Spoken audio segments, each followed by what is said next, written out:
আমাদের এই পৃথিবীতে অনেক বড় বড় জঙ্গল রয়েছে যেখানে বিশাল আকারের প্রাণীরা বাস করে। আফ্রিকা মহাদেশের মধ্যে এমনই একটি রহস্যময় ঘন জঙ্গল রয়েছে, দ্য কঙ্গো রেইন ফরেস্ট।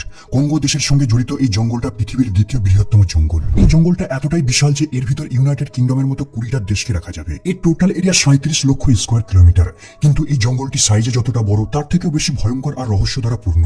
বলা হয়ে থাকে এই জঙ্গলের এমন কিছু অংশ রয়েছে যেখানে এখনো পর্যন্ত মানুষ পা রাখতে পারেনি। এমনকি এখানের আদিবাসীরাও এই জঙ্গলের গভীরে যেতে ভয় পায়। কঙ্গো শুধুমাত্র মানচিত্রেরই একটি জায়গা নয়, পুরো দেশটাই অদ্ভুত, আজব আর রহস্য দ্বারা ঘেরা। আজকের ভিডিওতে কঙ্গো জঙ্গল আর কঙ্গো দেশের অদ্ভুত ঘটনা সম্পর্কে জানতে পারবেন। আমরা সবাই জানি পৃথিবীর সব থেকে বড় সাপ ছিল টাইটানোবোয়া, যেটা 47 ফিট পর্যন্ত লম্বা হতে পারত, যাদের ওজন প্রায় 1135 কেজি। মনে করা হয় 6 মিলিয়ন বছর পূর্বে পৃথিবীতে এদের অস্তিত্ব ছিল। সর্বপ্রথম কলম্বিয়াতে এদের জীবাশ্ম পাওয়া যায়। কিন্তু যদি বলি টাইটানোবোয়া এখনো বিলুপ্ত হয়নি, বরং আমাদের গ্রহের মধ্যে ঘুরে বেড়াচ্ছে। 1959 সালে রেমি ভ্যান লায়ার্ড, একজন বেলজিয়াম এয়ারফোর্সের কর্নেল, সে তার একটি মিশন সম্পূর্ণ করে হেলিকপ্টারে করে বেস ক্যাম্পের দিকে ফিরছিল। এই সময় তার হেলিকপ্টারটি কঙ্গোর কাটাঙ্গা রিজনের উপর ছিল। সে উপর থেকে হঠাৎ জঙ্গলের মাঝে কিছু একটা বস্তুকে নাড়াচাড়া করতে দেখে। ভ্যান লিয়ার্ড একজন অভিজ্ঞ পাইলট ছিল, তাই সে উপর থেকে নিচে থাকা বস্তুর সাইজকে ভালোভাবে মেজারমেন্ট করতে পারত। এই আজব প্রাণীটিকে দেখে লিয়েডার আর তার সাথীর কৌতূহল বেড়ে যায়, আর তারা এই আজব জিনিসটিকে দেখতে তাদের হেলিকপ্টারটিকে নিচের দিকে নামায়। কিন্তু তারা নিচে আসার পর যা দেখে তার জন্য কখনোই প্রস্তুত ছিল না।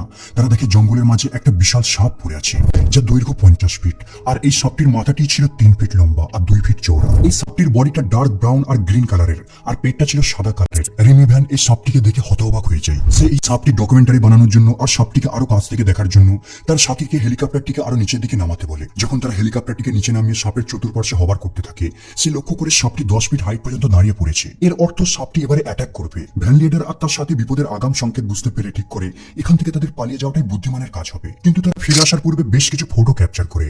বেস ক্যাম্পে ফিরে আসার পর যখন ভ্যান লিডার এই সাপের ঘটনাটিকে এক্সপার্টদের কাছে বর্ণনা করে, প্রথমে কেউ তার কথা বিশ্বাস করতে পারছিল না। কিন্তু যখন এক্সপার্টরা ফটোটি দেখে তারাও আশ্চর্য হয়ে যায়। এই ঘটনার পর এক্সপার্টরা লোকাল ট্রাইবদের সঙ্গে নিয়ে কঙ্গো জঙ্গলের ওই স্থানটিতে অনেক অনুসন্ধান চালায়, কিন্তু তারা 50 ফিট সাইজের সাপের কোনো সন্ধান পায়নি। এক্সপার্টদের মতে সম্ভবত এটা হয়তো কোনো আফ্রিকান রক পাইথন হবে, যারা 25 ফিট পর্যন্ত লম্বা হতে পারে। বর্তমানে পৃথিবীতে সব থেকে বড় সাপ হলো গ্রিন অ্যানাকোন্ডা, যারা প্রায় 30 ফিট পর্যন্ত লম্বা হতে পারে। আর ভ্যান লিডার দ্বারা ক্যাপচার করা এই সাপটির লেন্থ প্রায় 50 ফিট।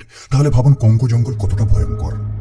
ডেমোক্রেটিক রিপাবলিক কঙ্গো দেশে রয়েছে মূল্যবান ধাতু আর খনিজের ভান্ডার। প্রাকৃতিক সম্পদে বিশ্বের অন্যতম দেশ এটাই। কিন্তু আপনি শুনলে অবাক হবেন, এই দেশে প্রচুর পরিমাণ মূল্যবান ধাতু থাকার পরেও দেশের অধিকাংশ মানুষ দরিদ্রতার মধ্যেই বাস করে। আর এই দেশের এমন করুণ দুর্দশা বহুদিন ধরেই চলে আসছে। 19বিংশ শতাব্দীর দিকে এই দেশটি বেলজিয়ামের রাজা দ্বিতীয় লিওপোল্ডের ব্যক্তিগত উপনিবেশে পরিণত হয়। তার শাসনের সময় এখানের মানুষদের নৃশংসভাবে শোষণ করা হতো। সেই সময় এই দেশে তখন প্রচুর রবার হারভেস্ট করা হতো, আর সমস্ত পরিশ্রম কঙ্গোবাসীদের দিয়ে বলপূর্বক করানো হতো।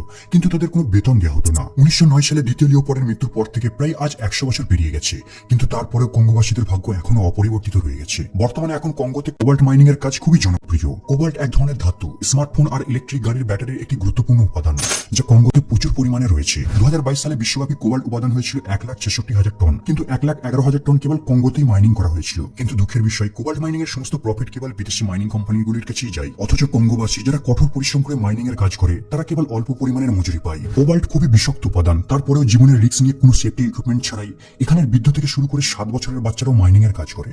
এদেরকে কেউ ফোর্সও করে না মাইনিং এর কাজের জন্য, কিন্তু এখানের বেকারত্বের হার অনেক বেশি, তাই বাধ্য হয়ে তারা অল্প বেতনের জন্য তাদের স্বাস্থ্যের ঝুঁকি নেয়।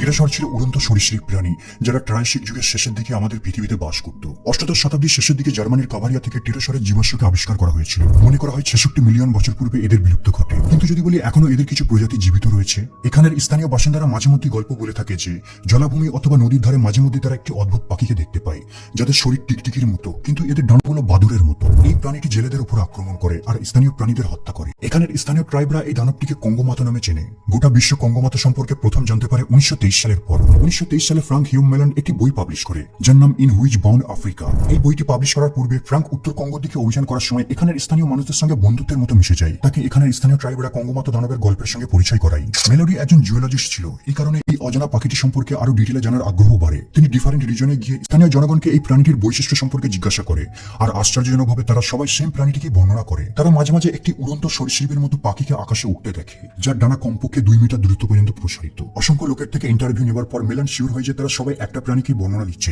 যেটা 66 মিলিয়ন বছর পূর্বে বিলুপ্ত হয়ে গিয়েছিল। ঊনবিংশ শতকের গোড়ার দিকে কিছু ইউরোপিয়ান কঙ্গোতে অভিযান করার সময় নিঙ্গো নামের একটি ছোট্ট ট্রাইবদের কাছ থেকে একটি শক্তিশালী অস্ত্রের সন্ধান পায়। এই অস্ত্রটির নাম এঙ্গোলো সোয়ার্ড। প্রাচীনকালের কিছু ড্রয়িং দেখে তারা বুঝতে পারে এই এঙ্গোলো তলোয়ারটিকে তারা বন্দীদের মৃত্যুদণ্ড দেওয়ার জন্য ব্যবহার করত।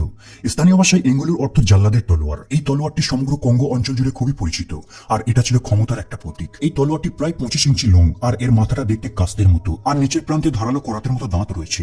কিন্তু এই তলোয়ারটির একটি কালো ইতিহাস রয়েছে যা আজও কঙ্গোবাসীদের ভীত করে তোলে। আসলে কঙ্গো দেশের এই নিঙ্গো ট্রাইবরা নরখাদক হিসেবে পরিচিত ছিল।